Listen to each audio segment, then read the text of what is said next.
আমরা কি আমরা কোঠা আন্দোলন করছি, কোঠা না মেধা। আমরা মেধা তালিকা আমরা পাইছি 93% পাইছি, 7% কোঠা করছে। 9 দফা দাবি দিছি, 9 দফা সরাই 1 দফা দাবি দিছি। 1 দফার বিরুদ্ধে সরকার আমাদের অনেক অত্যাচার করছে, নির্যাতন করছে, লাইট দিও না। পরবর্তীতে আমরাই সফল হয়েছি, ছাত্ররাই সফল হয়েছে। মাননীয় প্রধানমন্ত্রী শেখ হাসিনা পদত্যাগ করছে। সম্পূর্ণ দেশটা এখন আমাদের প্রাণপ্রিয় সেনাবাহিনীদের উপরে। সেনাবাহিনীকে আপনাদের বলছে যে দেশের সম্পদ যা আছে সব লুট করে চুরি করে লইয়া জায়গা কইছে। কল্পনাও করতে পারবেন না, আমি নিজের চোখে দেখছি, আমার কাছে নিজের কাছে ডকুমেন্ট আছে, আমি ছবি তুলে রাখছি। সাধারণ জনগণ সহ আমাদের আওয়ামী লীগ, বিএনপি বা জাতীয় পার্টি বা অন্য কোনো দল নাই, জাকের পার্টি নাই।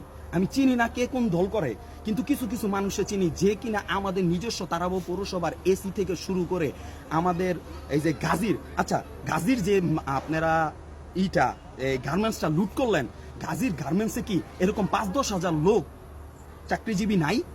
চাকরিজীবী ছিল কিনা?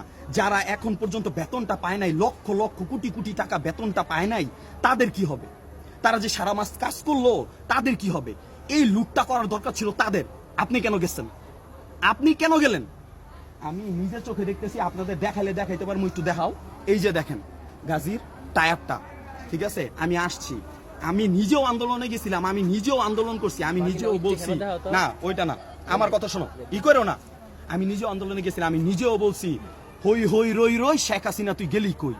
ছাত্ররা আন্দোলন করছে, এই না মানে যে এর মানে এই না আপনারে দেশটা হাতে তুলে দিছে, আপনি লুটপাট করে খাওয়ানোর লিগা। শেখ হাসিনা কি আপনার লুটপাট করে খাওয়ানোর লিগা দেশটারে তুলে দিছে? সেনাবাহিনী নাই, পুলিশ নাই, পুলিশের ভিতর ভালো লোক নাই। আপনার নিজস্ব যত ধরনের মতবাদ ছিল, দেশটা স্বাভাবিক হইতো, আপনি তাদের কাছে যা বলতেন।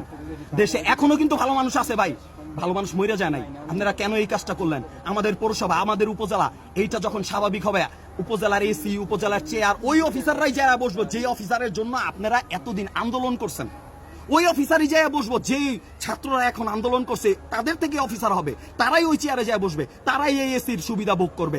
আপনারা যাই এই এসির সুবিধা ভোগ করবেন, এসিতে বৈশা কথা বলবেন অফিসারের সাথে। তাহলে কেন আজকে এসিটা চুরি করলেন? কেন এই লুটপাট করতেছেন? মানুষ আপনাদের বিবেক বুদ্ধির মানে আপনাদের মস্তিষ্ক এরকম পরিমাণ বিকৃত হয়ে গেছে যেটা মানে বলার বাইরে। আল্লাহর দোহাই লাগে ভাই, দেশটা আপনার, দেশটা আমার, দেশটা আপনার বাপের, দেশটা আমার বাপের, দেশটা সবার। দয়া করে সুন্দরভাবে সুস্থ মস্তিষ্কে বাঁচার অধিকার সবার আছে। আপনি এই অধিকারটা থেকে বঞ্চিত নিজেরাও করেন না, আমারও করেন না। আল্লাহর দোহাই লাগে, পারতেছি না। আল্লাহ যদি আমার ওই শক্তি ক্ষমতা দিত, আমার বাপের যদি প্রচন্ড টাকা দিত, আজকে আমি নিজে মনে করেন একটা মেশিন কিনতাম, কিনা যেগুলা এই দেশের ক্ষতিগুলো করতেছে না, অরিজিনালি ভাবে যে দেশের ক্ষতিগুলো করতেছে ওগুলোর গুলি করে মেরে ফেলতাম। যদি আল্লাহ আমার এই শক্তি ক্ষমতা দিত, আমার দেয় নাই আল্লাহ। আমার শত ওইটুকু দিছে যে আপনাদের সামনে এসে সুন্দরভাবে বলার অধিকারটা দিছে। এইভাবে বলার অধিকারটা আছে বললেই আমি বলতেছি। আমি নিজে কোনো আওয়ামী লীগ না, বিএনপি না, জাতীয় পার্টি না। আমি নিজে একটু আগে প্রায় 3:30 থেকে 4টার সময় আমি নিজে তারাবো বিশ্ব রোড থেকে রূপসী পর্যন্ত মিছিল করছি। আমি আমার ভাইদের সাথে মিছিল করছি, ছাত্র ভাইদের সাথে মিছিল করছি। আমি দেখছি আমার মিছিলের মধ্যে বিএনপিরাও ঢুকছে, মিছিল করছে, তারা আনন্দ মিছিল করছে। কিন্তু তাই বলে এই না আমি কোন দলের পক্ষে কথা বলতেছি, কোন দলের পক্ষে কথা বলতেছি। অনেকে বলতে পারেন আওয়ামী লীগের সাফাই গেতেছে, আওয়ামী লীগের সাফাই গেলে এইভাবে বলতাম না যে গাজীর মেলটা গাজীর লোকেরাই লুটপাট করতো, তাও ভালো ছিল। যারা কর্মজীবী ভালো থাকবেন। আসসালামু আলাইকুম।